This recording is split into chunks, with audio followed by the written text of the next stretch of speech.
bienvenida a este ciclo. A ver.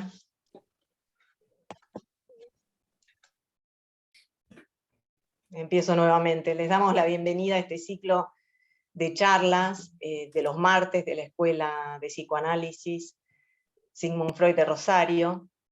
Cabe destacar que este ciclo de charlas se viene sosteniendo por lo menos hace 20 años en la escuela. Este año vamos a trabajar el segundo martes con un invitado especial y el cuarto martes del mes con un miembro de la escuela. Este ciclo de charlas, como el curso de 2 años que se dicta sobre el Seminario de las Formaciones del Inconsciente y el Seminario de los 4 Conceptos Fundamentales, están a cargo del cártel de enseñanza y transmisión que conformamos Claudio Cabral, Pablo Singale, Laura Gobato, Marta Serenelli, María González del Cerro, que es quien les habla, y Adriana Covilli como +1.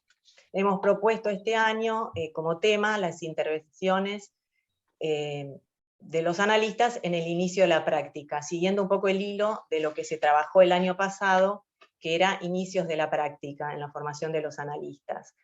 Si les interesa, en la página de la escuela, en el botón que dice ciclo de charlas, pueden ver la grabación de cada una de estas charlas una por una, las del año pasado.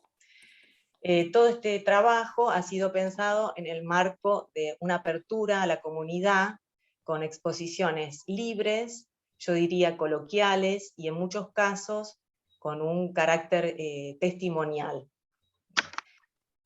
Bueno, esperamos transmitir el entusiasmo por este nuestro trabajo de analistas, y cedo la palabra a Laura Gobato, que va a presentar a nuestra primera invitada, que es Georgina Marotta.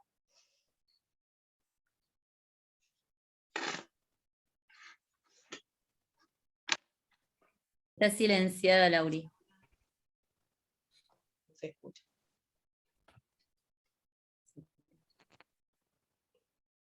No se te escucha, Lau. No te puedo creer. ¿Hola? ¿Se escucha Ahí ahí? está. Sí, sí. Ah, perdón, se me Ahora cae el sí, Lau. micrófono.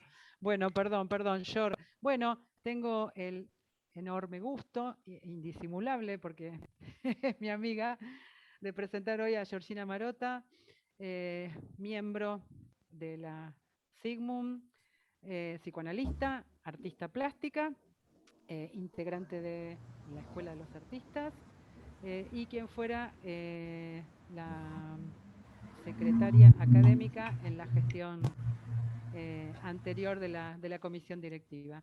Así que bueno, un gustazo, te escuchamos, Yor, como le decimos los amigos, a Georgina. Bueno, Yor. gracias. Gracias, Lau, y a todos los que están acá acompañándome, muchísimas gracias. Bueno, quería comenzar contándoles de un artista plástico, uruguayo él, que se llama Manuel Aguiar, que en un apartado de su libro llamado Cuerdas y Vacíos, escribe lo siguiente: el principio de la cuerda es el torneado de 2 haces que se robustecen mutuamente. Las cuerdas o sogas o violines están al servicio de quien quiera atar, anclar objetos, afectos, posesiones o conjeturas. Se extienden, se enrollan con diferentes fines. Existen cuerdas o lazos invisibles que retienen comportamientos inexplicables. Hasta aquí es su texto, que anuncia una serie de obras con ese material. Le pedí a Cami que después, a lo mejor a lo último, nos muestre una imagen que tenía para compartirles de una obra de él.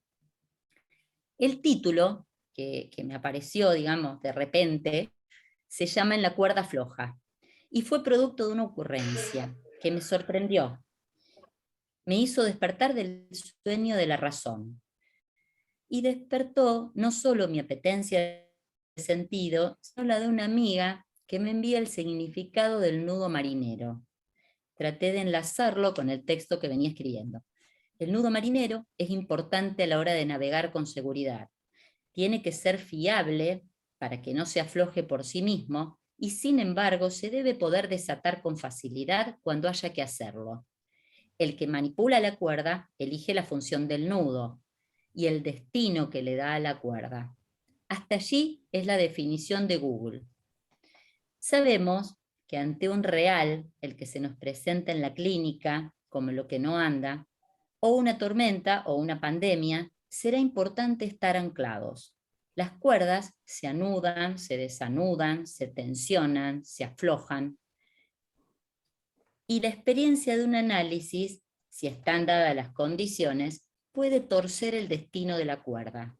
Y contando con la plasticidad o lo maleable, podrá tomar otro rumbo. Envolver un vacío, volver a anudarse. Sin la historia de armados de nudos y desates, la cuerda es solo una cuerda. Ahora voy al título que nos convoca en este ciclo que iniciamos hoy, Inicios de la práctica e intervenciones del analista. Podría situar varios inicios. En la escuela, inicios de mi formación, inicios del psicoanálisis, inicios de cada análisis que uno conduce, inicios del propio análisis.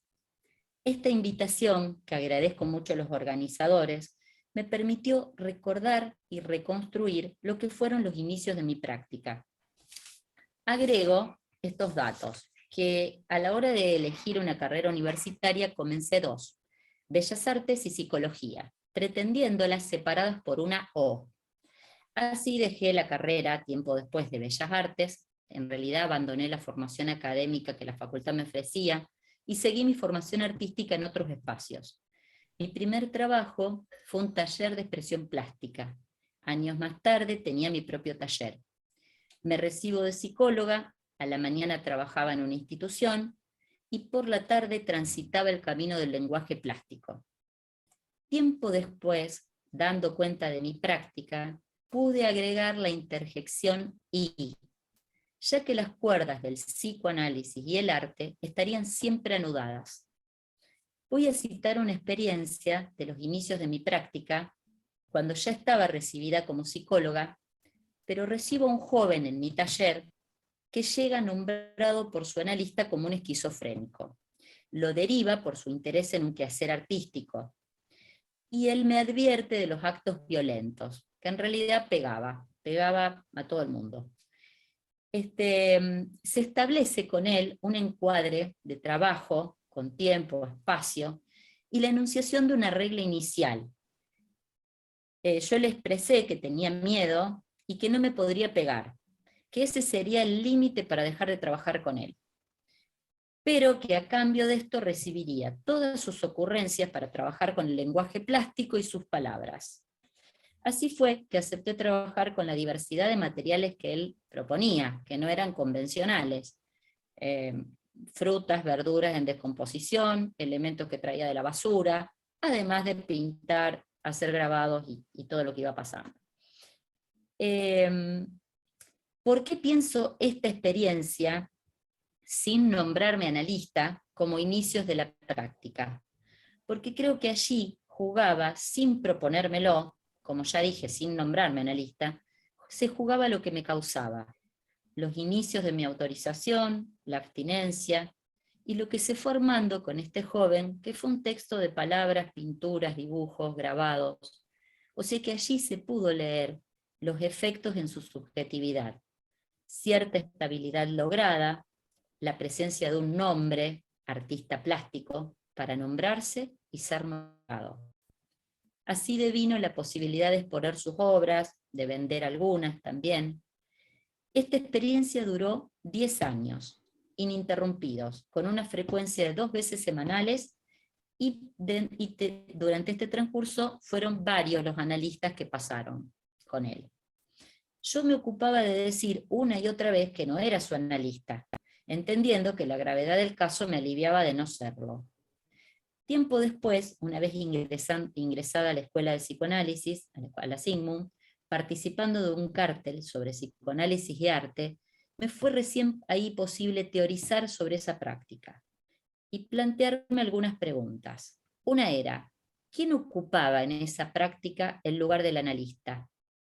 No se trataba allí de un sujeto supuesto saber, Es más, él se nombraba como genio y comparaba sus obras con las de Picasso. Se trataría de un supuesto saber que me suponía sobre el recurso plástico.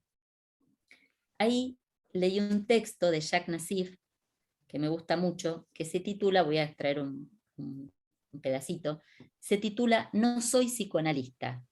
Y dice que él se escuchó planteando esta frase ante alguien que vino a consultarlo.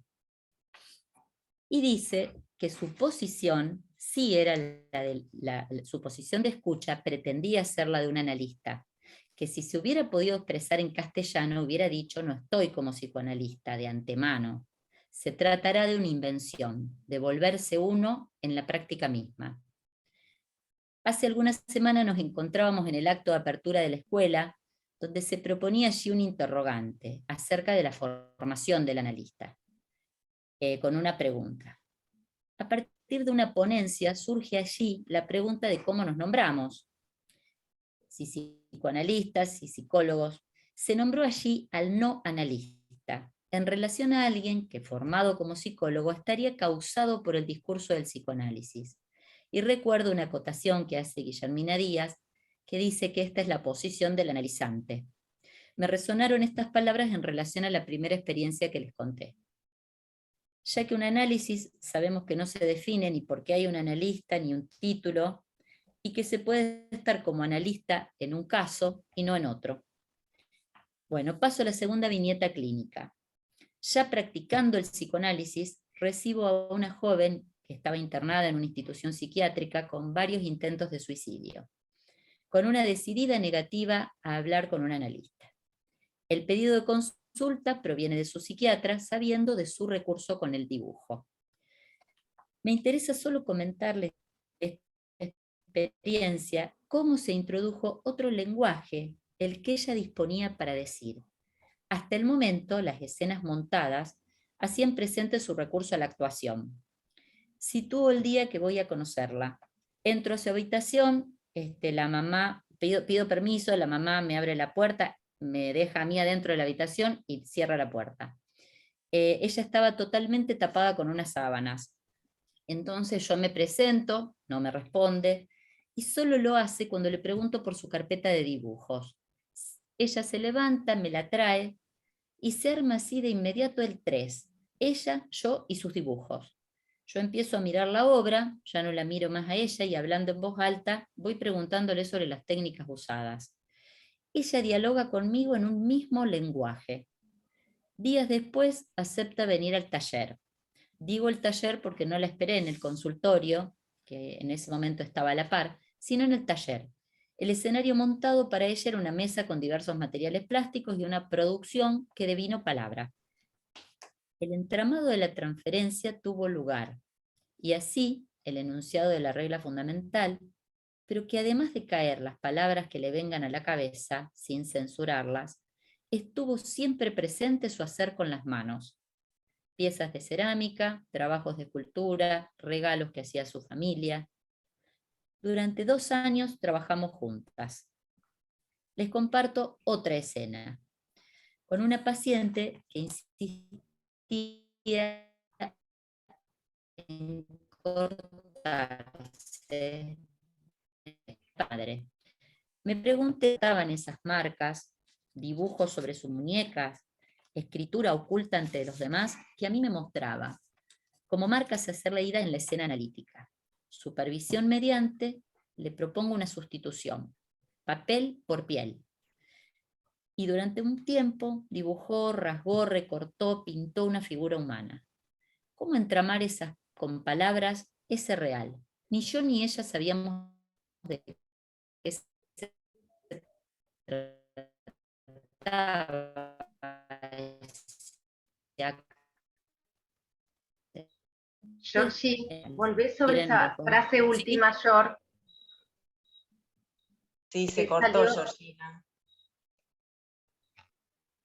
Se cortó, ¿Está con el perdón. sonido? Cortó. ¿Cómo entramar? Yo ni ella sabíamos de qué se trataba ahí, pero entró en la escena del análisis de otro modo. ¿Se corta? Sí. La elección de estos tres recortes clínicos dan cuenta del trabajo con otro lenguaje, al límite de un dispositivo distinto a la escena del diván, un practicable, si se me permite usar ese término, que proviene del teatro, ya que ese armado, con el recurso plástico, era pensado para cada uno de los pacientes. En el encuentro que tuvimos en la Escuela de los Artistas con el maestro Yuyo Noé, nos contó que su análisis había transcurrido durante 9 años dibujando frente a su analista, frente a frente en su consultorio. Y de ahí él escribe un libro donde publica todos sus dibujos. Desde hace ya varios años dejé mi actividad del taller y me dediqué solo a la clínica. Pasé a tener un consultorio con escritorio y diván, pero que no dudo en trabajar con el recurso de ese otro lenguaje cuando se presenta la oportunidad. En lo singular del trabajo con niños, abunda esta estofa, del dibujo, la pintura, los juegos, y me he encontrado tratando de transmitir a los padres la eficacia del empleo del mismo. Sabemos que la transferencia no es solo con los niños. Un día, una mamá bastante particular que estaba en la sala de espera y en un momento se acerca y escucha lo que veníamos trabajando, a las salidas me dice: la verdad que no entiendo, en lugar de tratar sus miedos modela en plastilina, ¿y yo te pago para eso? Así. Freud advierte del peligro de ambicionar, con el instrumento del análisis, un logro convincente para los demás. Pero dice, no importa que los desconfiados no crean, solo es preciso que obedezcan la regla. En los inicios de la práctica, recuerdo lo flojo de la cuerda. El temor, la responsabilidad que conlleva recibir pacientes, ejercer la práctica, más preguntas que intentos de respuesta. ¿Qué decir? ¿Cuándo? ¿Cómo intervenir? ¿Sobre qué elementos? ¿Cómo reconocer un significante? Bueno, ¿qué condiciones se tienen que dar para el inicio de un análisis? Freud dice en parte de los escritos que aceptaba a los pacientes durante 2 semanas para ver si podían ser aptos para un psicoanálisis. Entonces, ahí habla de las entrevistas preliminares, ese tiempo prudencial que nos tomamos para poder ubicar los elementos diagnósticos y de quién es la demanda. Los que trabajamos con niños, muchas veces pasa que recibimos a los padres con una consulta y que hay que tomarse un tiempo para despejar a ver si realmente quién va a ser el paciente y de quién es la demanda. Eso pasa, por lo menos a mí me ha pasado seguido. Y está bueno darse ese tiempo, ¿no? Al principio uno se apura por esa demanda y quizás se apura en decidir en vez de darse el tiempo ese. La transferencia enlaza 2 cuerdas. Se cortó el sonido. ¿Ahora? ¿Ahí se escucha? Bueno, avísenme porque a lo mejor anda medio a medio el internet. Esperá, voy a poner más. Me parece que es la conexión de Ricardo, Yor, porque se escucha. Yo escucho bien. bien. ¿Se escucha bien? Sí, tal vez Ricardo tiene algún problema de conexión. Bueno. Bueno, sí. Bien. La transferencia enlaza 2 cuerdas, la del paciente y la del analista, y 2 apuestas. Pero las enlaza de manera asimétrica. No hay relación dual ni intersubjetiva. Del lado del paciente, la creencia necesaria del sujeto supuesto saber, la libertad de la asociación libre y la entrega a la fundamental. Esta que hace de su disponibilidad y de lo costoso noticiarse de esto que no sabe, que le resuene lo que dice. Y del lado del analista también hay una apuesta, por supuesto, y tiene que ver también una apuesta de localizar el inconsciente, de marcar cuando el inconsciente aparezca ahí, de hacer hablar lo mudo y de no creérsela, porque de creérsela ya dejaría de estar de acuerdo. La abstinencia de sentido, también de este lado, atención flotante, y estar como observador de que la regla se cumpla. Sin reglas no hay juego. El saber del analista intentará las operaciones necesarias para dirigir pero no la vida del paciente.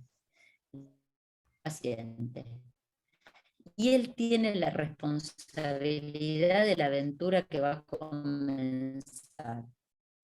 Usted siempre estar en devolverle la pelota. La película esta de Woody Allen, Match Point, devolver la pelota al paciente. Georgina, Escuché disculpa. a Ricardo Díaz Romero en su charla, en la charla que dio en este ciclo. Sí. Si ¿Sí? probás con apagar un ratito tu Ahí cámara. estás. Sí, Claudio. Tal vez si apagás un ratito tu cámara se mejora el sonido. Bien. ¿Cómo no? A ver, probemos. Díganme a ver si se escucha o no. Ahí se escucha mejor, me parece. ¿Se escucha ahí? Sí, ¿Sí? sí. Buenísimo. Sí. Buenísimo. Bueno, escuché a Ricardo Díaz Romero en su charla en este ciclo invitarnos a ser creativos en el enunciado de la regla fundamental, jugando allí el estilo de cada analista y pensado para cada paciente. Me he escuchado hablar, proponer, a modo de metáfora, que de dejar venir el caudal de un río que traiga lo que traiga, peces grandes, chicos, palometas, peces desconocidos que se nos puede hacer muy difícil nombrar. A veces también planteo que vengo de otro planeta, que no puedo ver lo que ellos ven, que tendrán que contármelo, o que no entiendo el significado de tal cual palabra y que qué significa para ellos en su diccionario personal. Recuerdo ahí una cita de Freud, de la interpretación de los sueños, que caracteriza el estado de vigilia en donde la actividad de pensamiento se cumple en conceptos y no en imágenes. Y luego dice que el sueño piensa principalmente en imágenes visuales. De las imágenes se pasa a palabra. Ahí nos encontramos cuando pedimos asociación al paciente, que relaten esas imágenes. Práctica clínica. Me gustó mucho de una definición que leí, de algunas que estuve mirando, digamos, de inicios de prácticas de analistas, una definición de Osvaldo Delgado, un psicoanalista de Buenos Aires, que dice que la práctica del análisis es una clínica del detalle. Me pareció muy bello eso. Una mirada, un tono de voz, una palabra, un gesto. Lo dice así. Bueno, la práctica clínica intenta un enlazado de las 3 cuerdas que llamamos trípode freudiano: análisis, formación, supervisión. ¿Se escucha ahí? ¿Se escucha, Pablo? Se escucha bien. Sí, perfecto. Bueno, cada análisis que uno transitó es singular. No son experiencias acumulables, como tampoco son los casos que atendemos. Difiere la posición del sujeto en relación a la castración y cómo se jugará lo singular de su deseo. Freud, en Consejos al médico, en 1912, dice: no basta que el analista sea un hombre más o menos normal. Falta que diga ahí que esté cuerdo, siguiendo la línea de la cuerda. Pero dice, es lícito exigirle que se haya sometido a una purificación, a noticiarse de sus complejos para que no perturben a lo que el analizante ofrece. Formación. Perdón, me salté algo. Y nos habla ahí de una ventaja de quien se analiza. Dice, va a ser recompensado. No solo se noticiará de lo escondido, sino que vivenciará convicciones que en vano podrá buscar en el estudio de los libros ni en la audición de conferencias. Formación.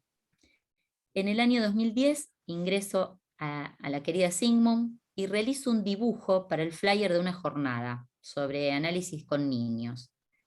Tiempo después pude tomar la palabra y mi permanencia en la escuela se fue anudando de muchas maneras, perteneciendo a un cártel, a otro, con temas que me causaban, armando lazos, haciendo amigos, lazos transferenciales con los que me formaba, supervisando, presentando muestras de arte en la escuela, aprendiendo de la transmisión de los maestros, de los que fueron para mí maestros, y participando en la gestión de una comisión directiva. El nombre del proyecto La Escuela de los Artistas reúne lo más singular de mi práctica, porque me permitió nombrar al artista y al analista. Volviendo a Freud, dice que sus reglas técnicas y consejos nos ahorrarán de gastos inútiles en la práctica del psicoanálisis. Creo que quien cuenta con algunos años de práctica acá no ahorró en errores, ni desvíos, ni dificultades, ni fracasos. Estos son los límites de la clínica. Y lo que hacemos es ir entrelazándolos, o mejor, poniéndolos a trabajar.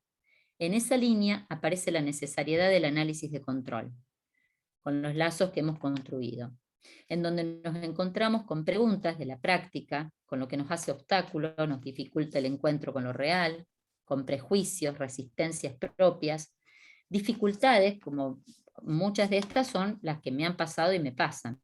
Dificultades a veces en sostener el enigma y no obturar con un sentido, y las dificultades cuando se cruza el sistema de referencia del analista con las referencias del paciente.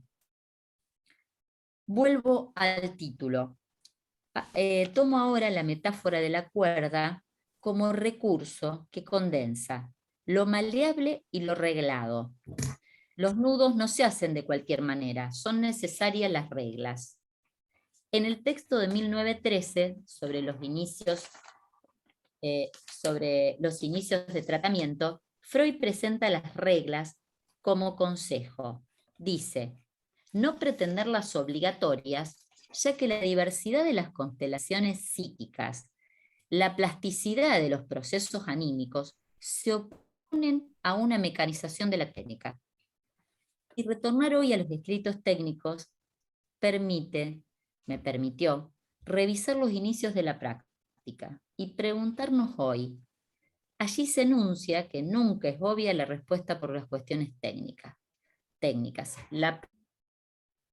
Por ejemplo, cuando me encontré con hace un tiempo ya, pero con leer el texto del uso de la interpretación de los sueños de 1911, Freud dice ahí que no sea practicada la interpretación de los sueños por un exclusivo interés, que se someta a las reglas técnicas que regularán el desarrollo de la cura. Dice, tomar noticia de los complejos resistenciales es más importante que la interpretación. Allí también dice, por lo tanto, no se hace excepción a la regla, tomar lo que le pase por la cabeza, por la mente, a costa de la interpretación de un sueño.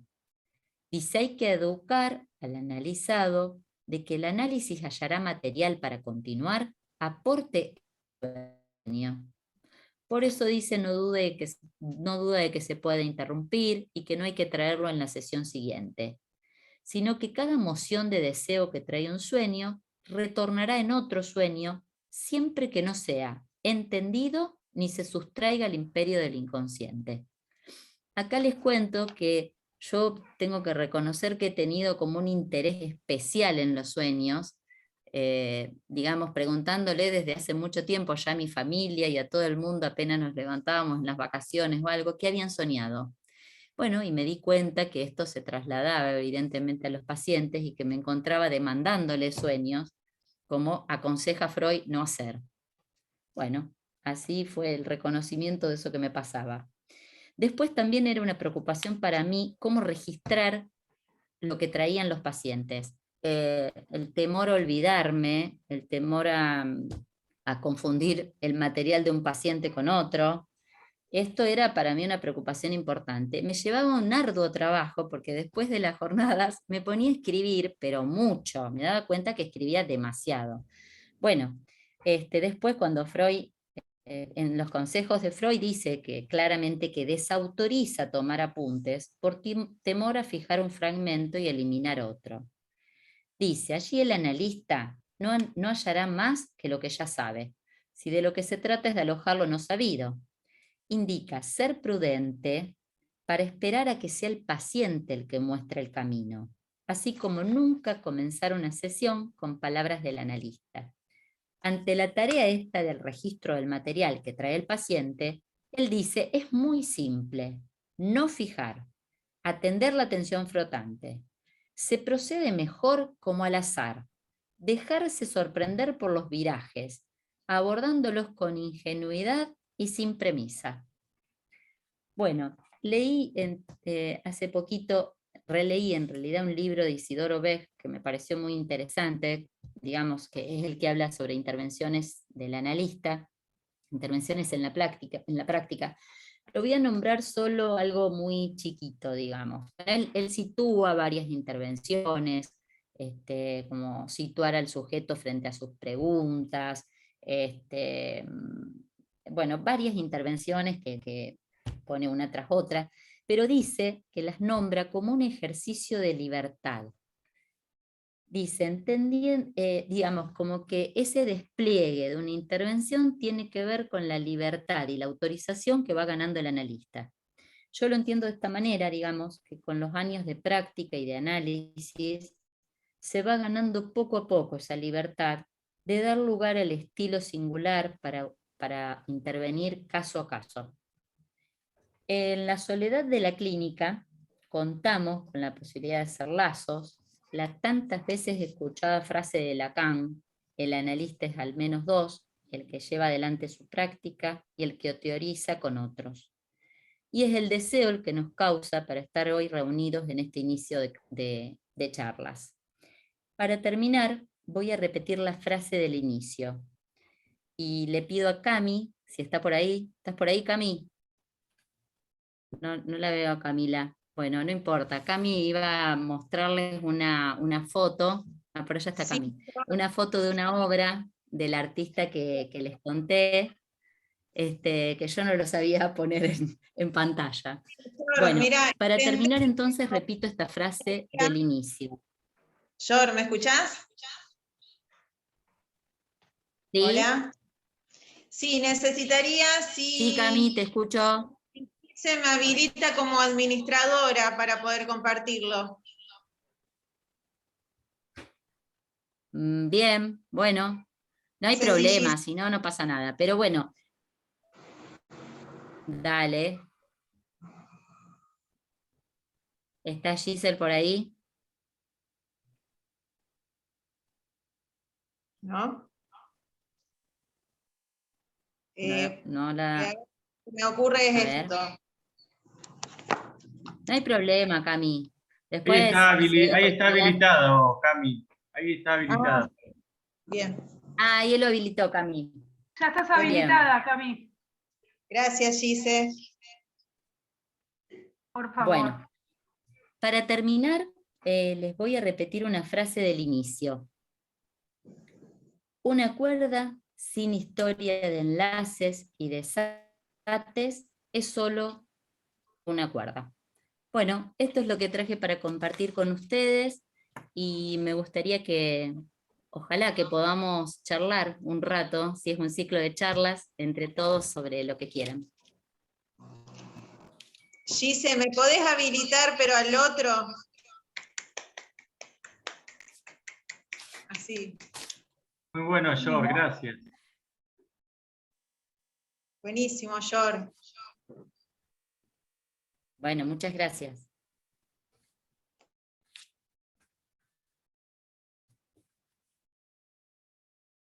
No importa, después les mostramos la obra. Yo la tengo acá en un libro, pero no sé si va a ser fácil mostrárselas, no importa. Es una serie de obras. Está hermosa. Lo que puedo hacer es mostrarlo en mi imagen. Dale. Porque tenemos una foto, pero bueno, yo no la sé. Se vio, no la Cami, sé. que lo pasaste ahí, se vio, ahí se ve. Ahí. Ahí se ve, Cami, un poco se ve. Bueno, está medio complicado, pero no importa. Acá, a ver si lo puedo mostrar de acá. Pero no sé si se va a ver. ¿Se ve un poco? Perdón, Camila, vos sos la que te tenés que pasar. Ahí está. Gracias, Celeste. ¿Cómo estás? Gracias, Cele. A vos, gracias a vos, a ustedes.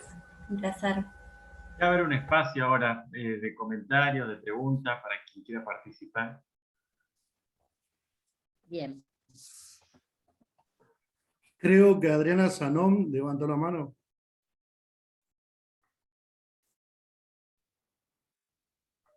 Sí, muchas gracias. Georgie, excelente transmisión. Hablaste de tres que no fueron analizantes. Uy, se cae internet. Bueno, parece que ahí estoy. Ahí está, gracias Cami. Gracias. Belleza, belleza de obra. Gracias, Cami. Georgie, Y Adri. retomando, hablaste de 3 fragmentos de tu práctica y que vos decís, se puede llamar como en el teatro, que me encantó eso, ¿no? Un practicable. Y tomaste algunos devenires analizantes. No sé si exactamente los 2 casos de lo que podemos decir junto con Lacan, desabonados del inconsciente. Cuando Lacan en el seminario 23 se pregunta si Joyce estaba loco o no, y dice, ya no habla más de psicosis, neurosis, perversión de las estructuras, y dice, es un desabonado del inconsciente, ¿no? Entonces quiero remarcar la oferta de transferencia con la psicosis, o los desabonados del inconsciente. Está del lado del analista, que podemos alojar de la testimonialidad de cada quien, y de la, en este caso, de la puesta de trabajo en obra. Incluso con las frutas podridas. Una vez me tocó atender en domicilio a un desabonado del inconsciente que su casa era un basurero. Cáscaras de kiwi de mes y medio, zapatillas mojadas por la lluvia que se las calzaba. Entonces, así como contamos con la apuesta de Lacan respecto del amor a la psicosis y a la escucha, ¿no? Al alojamiento de la testimonialidad, también recojo un mojón que es muy anterior al 23, que es de una cuestión preliminar a todo tratamiento posible de la psicosis, 1957, que ahí Lacan dice, nos toca realizar una maniobra posible respecto de la transferencia en la psicosis. Y esa maniobra hace a un tratamiento posible con la psicosis. Entonces esto de considerar, Georgie, que en vez de miedo a que te vengan analizantes, ¿por qué no más bien esto de dejarnos leer desde nuestro análisis personal el deseo de analizar la psicosis o de no retroceder, ¿no? El deseo analista, digamos, con la clínica específica. Gracias. Esto que yo les digo de miedo, era realmente miedo real. Era un joven de 2 metros y pico, muy grandote, le venía pegando a todo el mundo. O sea que era realmente mi miedo y ese encuadre, pero que él pudo respetar siempre. Durante 10 años jamás me pegó. Entonces, bueno, fue realmente una aceptación mutua. Pero el miedo, particularmente el miedo que uno puede tener ante las primera práctica, ¿no? Pero este en particular era por esas características.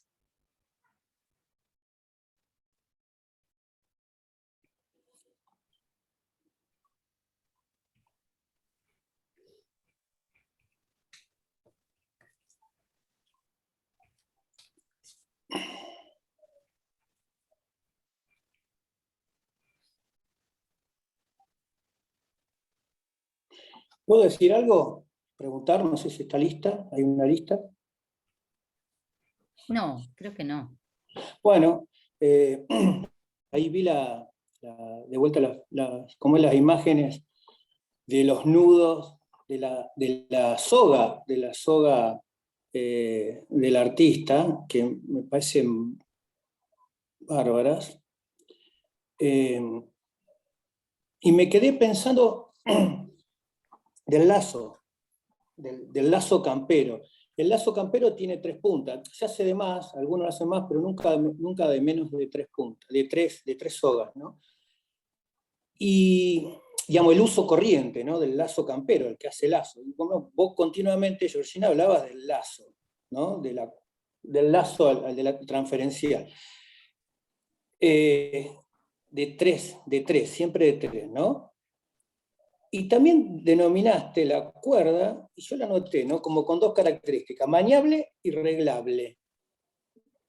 Claro, maniable en relación a que no es algo rígido, en todo caso no se puede anticipar, ¿no? Uno no puede decir, y es una pregunta que todos hemos tenido al inicio, en los primeros años de nuestras prácticas, y seguramente en otro momento, ¿no? De algo que no puede uno anticipar una interpretación, no puede decir, ante este discurso, este paciente, yo digo tal cosa, ¿no?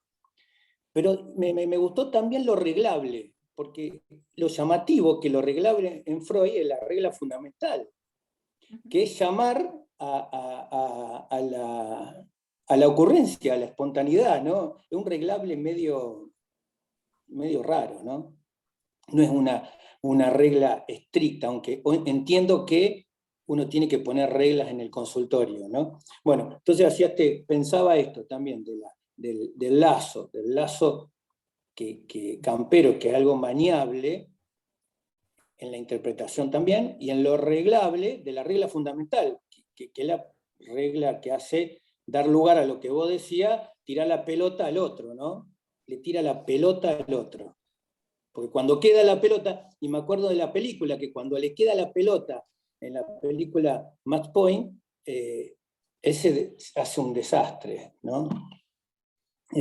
No sabía cómo devolverla, hizo un desastre. Bueno, eso era. Claro, si querés hacer alguna mención, bárbaro, ¿no? Yor, gracias. No, simplemente que cuando... Listo. Seguí, Pabli. Porque Perfecto. es esto es esto que hablábamos, que en un punto la plasticidad, que la regla es la regla, digamos, y nos remitimos a esas reglas, pero que también está la plasticidad de jugar el estilo de cada uno y poder hacer intervenir a lo mejor otros lenguajes en la práctica. Yo creo que a eso me referí con lo maleable y las reglas. ¿No? Que Freud mismo pide esto, ¿no? Que se trabaje desde el azar y esas cosas, ¿no? Desde la formación del inconsciente, ¿no? Que uno pueda desde ahí intervenir.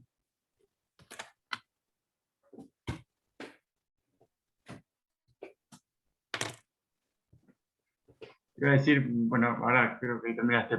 Gracias por el trabajo, Yor, muy bueno, muy lindo arranque del ciclo de charlas.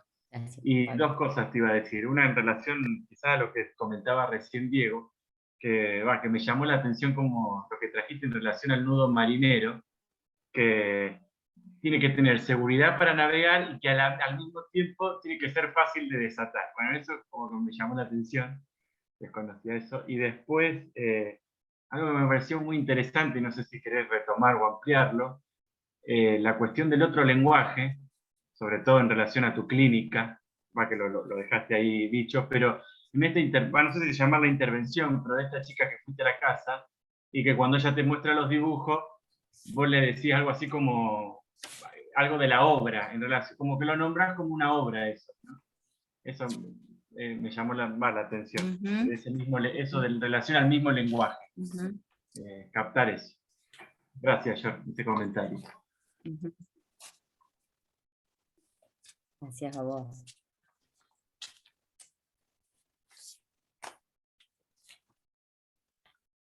Alice, no sé.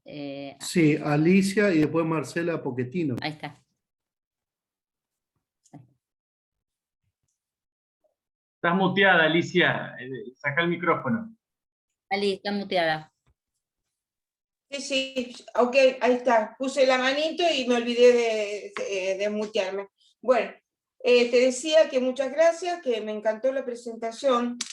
Quería empezar por casi el final, que dijiste algo muy al pasar, que los complejos resistenciales son más importantes que la interpretación. Me pareció algo para destacar, porque digamos, es un modo de decir que vengan a la transferencia de las dificultades, ¿no es cierto? Es decir, colocar en la escena de la transferencia, porque si no, no podemos operar, ¿no es cierto?, sobre esas cosas. Y en las tres presentaciones que vos hiciste, me pareció muy importante, tan como se viene diciendo, lo de la regla y lo de la maleabilidad, ¿no es cierto?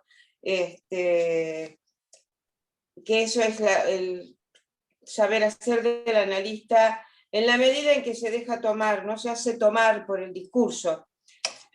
Quería señalar que en estas tres presentaciones que vos hiciste, escucho que hiciste lugar a una terceridad, a que interviniera algo entre el que escuchaba y el que hablaba, digamos, ¿no es cierto? Es decir, en el primer caso, con una prohibición, ¿no es cierto? Es decir, efectivamente, hay condiciones de posibilidad del discurso, no es posible de cualquier manera. Y vos le dijiste, yo no puedo tolerar que usted me pegue, eso no es posible porque vamos a interrumpir el tratamiento, pero acepto, ¿no es cierto?, que trabaje, lo llevaste al material plástico, digamos, ¿no? Trabaje con lo que usted quiera, traiga lo que quiera, ¿no? Entonces ahí estaba puesto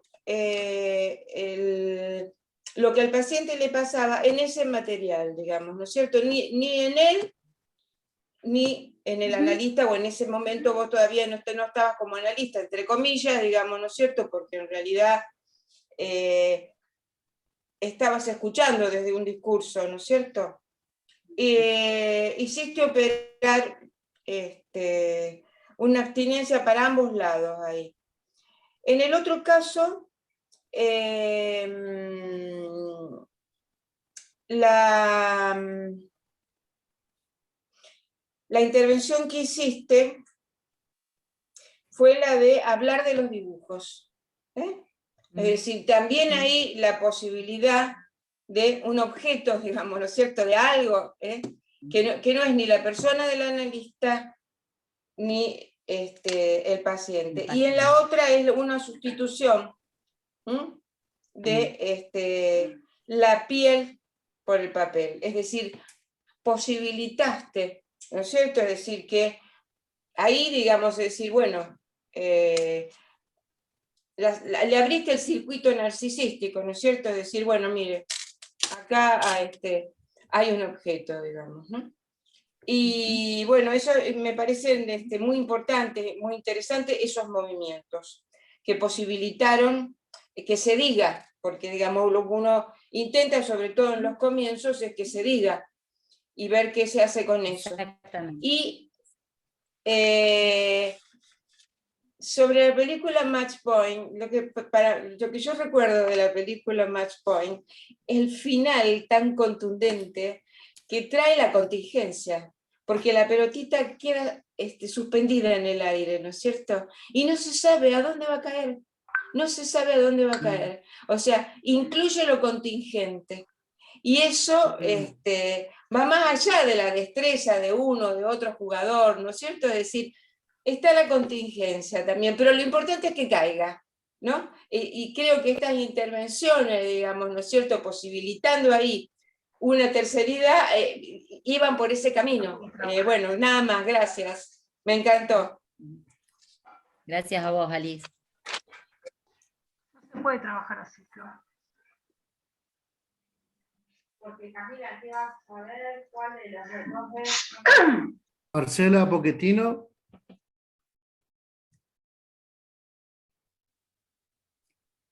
Bueno, Georgina, me gustó mucho tu trabajo.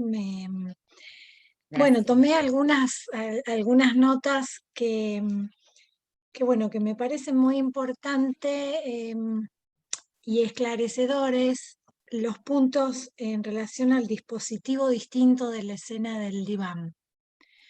Sobre todo en espacios donde a veces ese dispositivo no se puede dar. Entonces, poder hacer un espacio distinto donde algo se juegue de la diferencia en ese espacio y que ese espacio sea el recurso que habilite al trabajo o a que surja algún discurso sobre el mismo, porque bueno, no es sin la palabra, pero a veces el hecho de que hay pacientes que la palabra les resulta muy difícil. Entonces, echar mano a estos otros dispositivos que al modo del espacio del juego permiten, no digo que sea lo mismo que el juego, pero permiten un espacio distinto donde hay como un objeto que no es del todo claro, pero que se empieza a formar allí, ¿no? Creo que lo que vos decís en este trabajo, en el taller, en estas obras que se iban creando. Esto me parece súper, súper importante para tener en cuenta como esos primeros momentos de intervención, ¿no? Cómo interviene un analista. Vos hiciste realmente intervenciones en ese sentido, de otro modo distinto, ¿no? Del diván. Otra cosa que me pareció muy importante que aportás es, bueno, es muy rico el trabajo y es como que es un comprimido de un montón de cuestiones teóricas muy importantes. Pero bueno, otro tema que me parece que enriquece mucho es esto que decís, a ver dónde está lo que tomé nota, porque bueno, de devolver la pelota al paciente, ¿no? Esto de la pelota también en el tema de la pelota como algo que se juega, no solo discursivamente, porque vos lo decís en el ámbito del discurso, pero creo que también como un objeto, ¿no? Como algo que se juega más allá del discurso, en esto que se puede hacer en un, no sé, en un taller de pintura, en un taller de, no sé, de música, de lo que se pueda dar. Y cómo interviene la regla fundamental, cómo hacer intervenir la regla fundamental en estos dispositivos diferentes también, ¿no? Eso aportás, que me parece muy enriquecedor. Digamos, ¿cómo juega esto de la regla? Justamente en estos pacientes donde a veces no es la palabra lo que más abunda. O la palabra no sería más precisamente, sino un discurso donde pueda ir armando una especie de relato donde aparezca algo al modo de un significante. No, son a veces más difíciles para que esto se dé, ¿no? Y me pareció importantísimo eso. Ser creativos en el enunciado de la regla fundamental también me pareció algo muy interesante, y poder decir esto que vos decís del río, del caudal, de esto que aparece, ¿no? Mencionabas algo con respecto a eso, no sé si sé. Y digamos, de que cada analista puede encontrar el modo de nombrar la regla de la asociación libre como para... Y después, el último punto es cómo registrar el material de los pacientes. Que bueno, que Freud nos dice cómo hacerlo, pero que bueno, que a la hora de estar en un dispositivo analítico se torna a veces muy complejo. Yo he escuchado analistas que a veces grababan las sesiones, otros que toman nota, otros que toman nota al final. Bueno, hay toda una serie de experiencias, ¿no? Pero creo que vos sumás algo en relación a esto también. Así que la verdad que es un trabajo muy rico, gracias. Bueno, muchas gracias, Marcela. Muchas gracias. Celeste y Leoni. Presente. Estoy Hola, con... Cele. ¿Ahí me escuchan? ¿Qué tal? Estoy con dificultades con internet, por eso no prendo la cámara. ¿Ahí me escuchan bien? Sí, okay. Sí, Cele. Bueno, Georgie, muchísimas gracias, me gustó mucho el recorrido. Pensaba en el título, ¿no? La cuerda floja, y la cuerda debe estar floja para que pueda hacerse un lazo con eso, ¿no? Una cuerda muy rígida no logra hacer lazo, y me parece que tu trabajo tensionó, digamos, esa relación entre la plasticidad y las reglas, ¿no? Eso me pareció muy, muy interesante. Bueno, además quería también agradecerte la generosidad por hablar de tu práctica, que yo sé que en la Sigmund ustedes están muy acostumbrados a trabajar sobre la praxis, pero en otros ambientes no es tan habitual y les agradezco mucho la posibilidad de poder participar, ¿no? De espacios en donde se pueda hablar de las marcas que el analista lee en el trabajo, en el propio trabajo, ¿no? En lo que se va construyendo. Así que bueno, eso me parece muy interesante. Y bueno, como pregunta un poco, bueno, me gustó mucho ese comentario que haces en relación a estas madres en el trabajo con niños, en donde, bueno, el reclamo es, está pintando, está dibujando, está jugando y te pago para esto, ¿no? Entonces, me retornaba la pregunta acerca de cómo pensabas vos el lenguaje, ¿no? Bueno, y cómo pensar este lenguaje, y si en otro momento dijiste, y el trabajo plástico devino en palabras, pero no siempre deviene en palabras, ¿no? Y eso dice algo, y a lo mejor hay algo de ese devenir que no se transmuta en palabras, también está diciendo algo de otro modo, ¿no? Y que no tiene traducción posible. Entonces, bueno, ahí te quería devolver un poco la pregunta, ¿no? Cómo también sesgar los límites de lo que puede decirse en palabras y de lo que no, pero que aún así tiene un valor de producción y digamos, de articulación y de lazo. Así que bueno, gracias. De nada, Cele, gracias a vos. No sé si por ahí te responde, Cele, pero...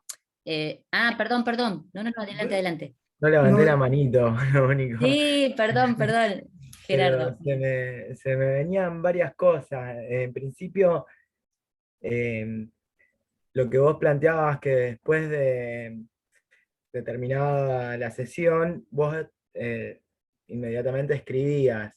¿A eso no lo pensabas de algún modo como una ganancia que tiene que tener el analista trabajando, digamos, con pacientes que por ahí no son interpretables, o que la interpretación no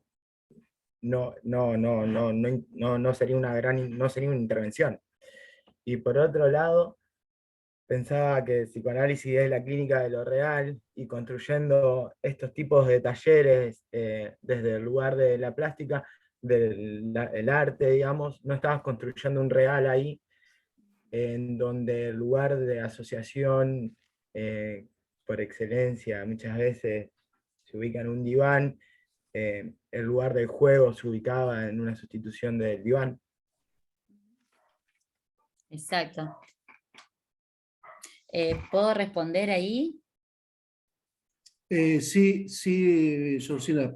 Sí, después está Laura Gobato anotada para Dos hablar. cositas rápido. No, para esto que decías, Gerardo, que exactamente, yo creo que esto, y por ahí Cele también hablabas de algo de esto, que una intervención, digamos, que propicie un acto de sublimación, entiendo que tiene que ver con esto, ¿no? Con la creación de un real que resta sentido y produce ahí hace el límite, el sentido, se corta, podés... decir. ¿Cómo? Que se cortó todo, podés apagar la cámara y Dale. Sí, dale. ¿Ahí se escucha? Bueno, perfecto, nada. ahora sí. Bueno, no, decía esto de que, digamos, las intervenciones del analista que van a propiciar un efecto de sublimación, lo que hacen es eso, ¿no? Es la creación de un objeto, de un real, que pone límite al sentido. Y ahí pone en juego también la inexistencia del otro, el barrar del otro, porque bueno, hay una producción ahí, que como decía Celeste, no sabemos qué quiere decir, pero es un decir. Y me acordé de algo, que la chica esta que viene con un historial, digamos, que tenía en ese momento 9 intentos de suicidio, para que yo les diga, eran todos intentos, yo entiendo, llamado de atención, acting out, bueno, pero la primera obra que hace en el taller es una taza, digamos, con una gilet puesta, digamos, una gilet acostada, y trae, como decía, no sé quién decía ahí, un poco traer este material en juego, ¿no? Trae esa gilet, trae una frase que dice de morir y vivir, y bueno, digamos, eso yo creo que después pasó de vino palabra, digo yo, cuando ella empieza a historizar sobre sus intentos de suicidio. Lo hace uno a uno, pero pasa a la palabra. Pero la primera obra, esta que intercalamos, porque ella hace una primera taza y cuando vuelve a internarse, como no la dejaban salir, le habían prometido que salía de la clínica y no salía, intenta tirarse por un balcón. Por lo tanto, yo tengo que volver a la clínica porque ya no podía venir a mi taller por un tiempito. Cuando vuelvo a la clínica, le llevo la taza. Y bueno, ahí hubo todo un manejo de cuidar esa obra, de dársela en mano, de decirle que la había cocinado, ella la pinta. Bueno, hubo un intercambio que no pasó por la palabra en sí, sino pasó por esa obra, yo lo entiendo así, por el lenguaje en el que estábamos inmersas las dos. Yo creo que ahí estábamos en un mismo lenguaje, hablando de cerámica, hablando de pintura, hablando de sus dibujos. Entonces, y como dice Alicia, incluye a las dos en el lenguaje, pero con un 3. Yo, ella y los dibujos. Yo, ella y la producción. Ella, yo y la producción. O sea, ese 3 se instaló continuamente en los 3 relatos que les conté. No sé si está... Y esto que decías, perdón Gerardo, de la ganancia en escribir, yo no sé si lo nombré así. Para mí era como una pérdida de tiempo, porque era una cuestión de tratar de registrar tanto que después me di cuenta que no pasaba por ahí y que había que dejar más librado al azar, como dice Freud, y acordarse de lo que uno se acuerda y después estas cosas retornan. Pero bueno, en un momento fue así, yo creo que fue de esa manera en un tiempo. Laura Gobato. ¿Escucha? Bien. Hermoso trabajo, Yor. Muchas gracias. También Gracias, creo Lau.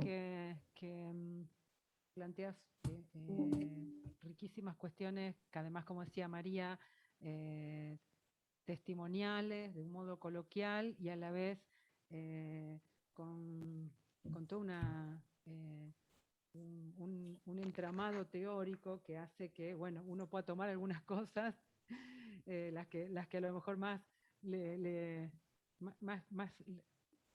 con las que más se siente identificado y otras imposible seguirla. Creo que es un trabajo para poder detenerse en un montón de lugares. Yo quería decir un par de cositas que me resonaron, Yor, y señalar... Más fuerte, Lau. Yor, incluso para ver si a vos se te ocurre decir algo más de esta frase que me suena, por un lado enigmática y por otro lado con un montón de resonancias, que es la de una cuerda sin historias de enlaces y desenlaces es solo una cuerda. Porque creo que dice muchísimas cosas esa frase. Se me viene un poco la idea de jugar con el arte como intervención. Creo que Alicia hizo algunos señalamientos muy interesantes de las cuestiones donde estaban jugadas tus intervenciones, ¿no? Pero también pensaba en el arte de intervenir. Creo que en un momento también haces mención al arte de intervenir o cómo intervenir con arte, en el sentido de cómo se juega ahí el deseo de analista en esa creatividad, en ese lugar donde el nudo tiene que estar lo suficientemente firme para ofrecer un lugar para que la transferencia, como vos decías en un momento, sea un entramado que anuda y lo suficientemente sólido para que esto se produzca y lo suficientemente maleable para que... me parece que me estoy enredando. Celeste lo dijo mejor. Lo suficientemente sólido desde la formación y el deseo del analista y a la vez lo suficientemente creativo para que sea maleable, ¿sí? En todo ese entramado creo que se juegan un montón de cuestiones que son las que transmitiste.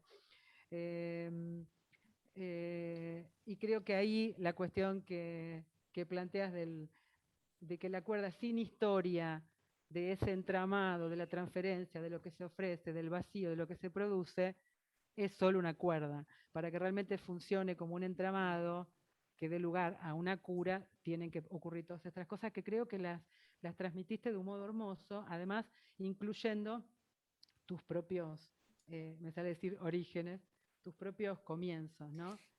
Se me ocurrió una especie de chiste que es que, bueno, que arroje la primera piedra el que no pueda confesar las pequeñas barbaridades. Vos hablás en un momento de fracasos, de errores, las pequeñas barbaridades de los comienzos, ahí donde el nudo está flojo porque estás asustado, porque son los primeros pacientes, porque esto que decíamos en un momento, uno no sabe cómo intervenir, ¿sí?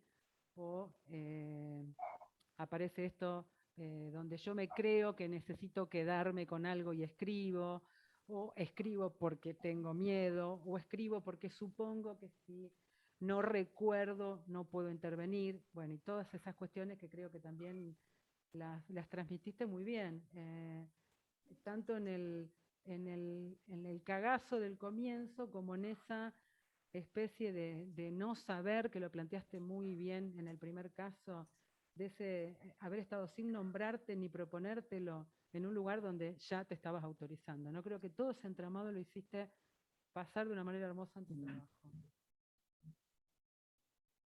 Gracias, Lau.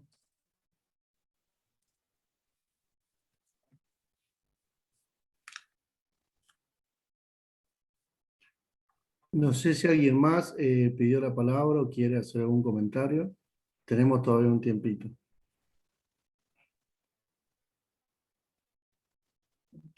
Bueno, aprovecho para hacer un comentario, Sor. Bueno, gracias por el trabajo. Realmente, como han comentado, dan ganas de leerlo porque tiene muchas dimensiones y muchas aristas. Una cosa que se me ocurrió y que te la quería preguntar o comentar es esta distinción que vienen trabajando también desde la Escuela de los Artistas, que si el inconsciente está estructurado como un lenguaje, digamos, hay otros lenguajes. Y ahí ahora se me arma esta pregunta en relación a lo que vos planteabas del objeto, en relación a la sublimación y al límite, ¿no? Y que el objeto en psicoanálisis también, podríamos decir, es del orden de una letra, ¿no? Es decir, entonces pensaba en esto, ¿no? En esta cierta relación con este otro lenguaje, con una cierta dimensión de letra, digamos. Y por otro lado, digamos, la cuestión del significante, ¿no? Sí, si no estaría... de hecho, bueno, pasaron algunas preguntas tuyas. Se me cortó, Clau. ¿no se Perdón, escuchó? te escuché lo último cortado. Ajá. No, lo bueno, último. No, decía que se me armó como repetí lo último. Se me armó como esta especie de diferenciación entre el significante y letra, pero también si no hay un cierto parentesco entre letra y este otro lenguaje o este objeto, digamos, que va en relación a la sublimación que vos planteabas, ¿no? Bueno, ahí estamos como una cosa para charlar, ¿no?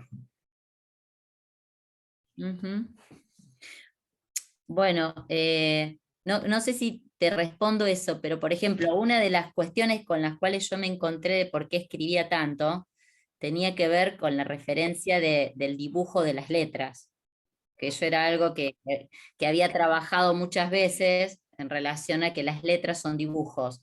Y viste cuando los chicos empiezan a hacer las letras, que las empiezan a hacer de modo dibujado. Y bueno, yo creo que ahí está, no sé si te respondo, pero algo de esto, por lo menos lo que yo encontré, y entiendo esto que, sí, claro que sí, es otro el lenguaje, donde no podemos equipararlo al otro. Por eso es un lenguaje otro. Claro. Alicia levantó la mano. Es eso que plantea siempre Ricardo, ¿no? Que una obra, por ejemplo, abstracta, que nos puede despertar muchísima apetencia de sentido, qué es, de qué se trata, qué quiere decir, pero no lo sabemos. O sea, no dice nada, está ahí y uno podría, bueno, es otro lenguaje en juego. Pero sí entiendo que puede ser este entramado que haga entrar, devenir la palabra en algo de eso. Gracias, Sofía. O que haya, como decía Celeste, una producción de dos metidos en un mismo lenguaje, porque ahí también, claro, están dos en la escena analítica en un lenguaje y acá hay dos metidos en un mismo, metidos en el lenguaje del arte. Hablando como en esos términos, ubicando esos significantes, claro, ahí es donde yo les decía que ella empieza a hablar. Yo creo que si yo hubiera insistido en una analista pidiéndole palabra, ella iba a seguir tapada, porque es evidente que, y bueno, había algo ahí que se jugó, creo yo, poniendo en juego ese recurso, en la cual las dos estábamos en el mismo lenguaje.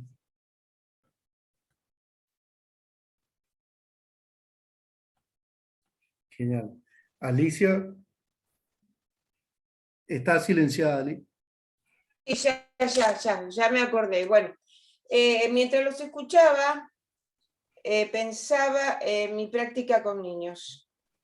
Los niños no disponen, digamos, del discurso como los adultos, entonces les ofrecemos otros medios de representación, cualquiera, jugar, dibujar, modelar. Yo, a partir de mi práctica, los pienso así, como los medios de representación, como Freud habla en la interpretación de los sueños, como los medios de representación, que producen significantes. De ahí se pueden extraer, se pueden leer los significantes. Por eso encontraba cierta cercanía con lo que decía Claudio, ¿no es cierto? Como letra que luego se puede hacer significante y luego producir un discurso. Vos lo decías de alguna manera, me parece, en tu trabajo, cuando decías primero imagen y después palabra. Bueno, y el rebus, en la interpretación de los sueños, Freud habla del rebus, ¿no es cierto? Que bueno, interesantísimo porque puede tener mucho sentido, es que se lee de ahí, digamos, ¿no? Y en la medida en que puede tener mucho sentido es que no tiene uno, digamos, ¿no? Que se produce pérdida de sentido. Claro. Bueno, eso se me había ocurrido, digamos, ¿no es cierto? Como que es producción de significantes. Listo. ¿Me escuchás, Alicia? ¿Me escuchás, Alicia? ¿Me escuchás? Sí, te escucho. Ah, digo, uno podría decir. Sí, te escucho. Sí, que tiene valor significante. Que produce significante y que tiene valor significante. Ahí, el dibujo. Está silenciada, Alicia. Está silenciada. Ahí. Te silenciaste de nuevo, Alicia. Está silenciada, Alicia. Alicia está silenciada. A ver, ahora. Ahí está, a ahí ver. está. Bueno, claro, en la medida en que se lo lee, ¿no es cierto? Se produce, se convierte en significante, ¿no? Es decir, porque se lo lee al modo del discurso psicoanalítico, no dándole un sentido, se extrae un significante. ¿Qué será eso, digamos? Es dejar la pregunta, es dejar la abertura ahí, ¿no es cierto? Por eso decía, tomaba lo del rebus en el sentido de que abre distintos sentidos posibles. Y a la medida en que son muchos, pierde sentido, digamos, ¿no? Hay nuevas significaciones, digamos. No sé si te respondo lo que vos decís, Laura. Sí. Gracias, Alicia. Muy claro. No, por favor. Bueno, están anotadas para hablar Adriana Zanón y después Camila Simoní. Sí, muy breve. Georgie, me encantó esto último que señalaste, ¿no? Del tercer fragmento. Entre ella y vos, la taza con la gilet, o sea, lo plasmado, la producción.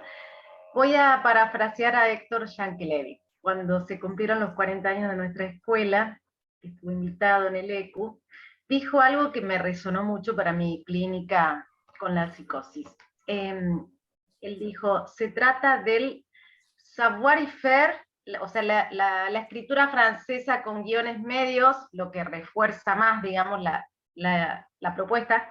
O sea, se trata del saber hacer allí con ello, y eso es de orden práctico, no teórico. Bueno, quería compartirlo, gracias. Gracias, Adriana. Camila. George, me encantó el trabajo, el recorrido que has hecho y la generosidad con que presentaste tu práctica.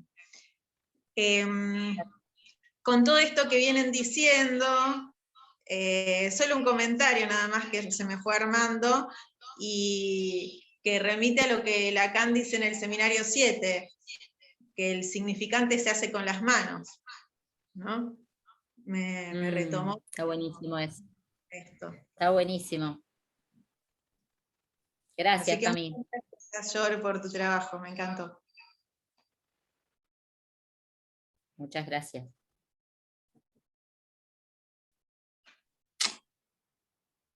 Por eso es humano su mundo, digamos. Completo la frase que dijiste, Camila. El significante se hace con las manos, por eso es humano su mundo. Humano, es una frase hermosa. Humano. Sí, muy bueno, Alicia. Tiene, en francés tiene la homofonía, ¿no? La resonancia. También, en nuestro castellano también. Humano, men, mano. El fragmento del primer joven, yo hice un trabajo en el momento del cartel de psicoanálisis y arte en la escuela, que se llamaba Mano a Mano, y tenía que ver con que el primer, un chico que pegaba continuamente a todo el mundo, y el primer trabajo que él propone es poner su mano bajo una lámpara y que yo le contorneara su mano. Eso fue el primer trabajo que él propone en relación al contorneado de sus manos, ¿no? Entonces, bueno, es lo que ahí es donde vos decís, Alice, bueno, obviamente ahí se puede extraer un significante que uno lo va leyendo a partir de que también eso después se repite y un montón de cosas, pero digo, algo ahí se jugaba. Pero esa mano dibujada no es la mano que pega. De esa mano desatada que pegaba, a contornearla y dibujarla, digo, ahí estaba. Clarísimo.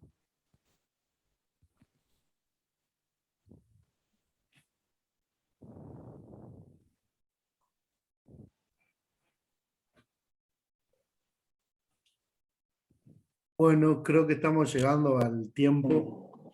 Al tiempo De despedirnos por ahora, porque el 12 de abril vamos a contar con la presencia, bueno, con la presencia virtual, como es costumbre ya, de Omar Amorós, que nos va a dar una charla porque, bueno, va a ser el primer analista invitado, digamos, que no es de la escuela, pero que invitamos de la escuela a conversar con nosotros.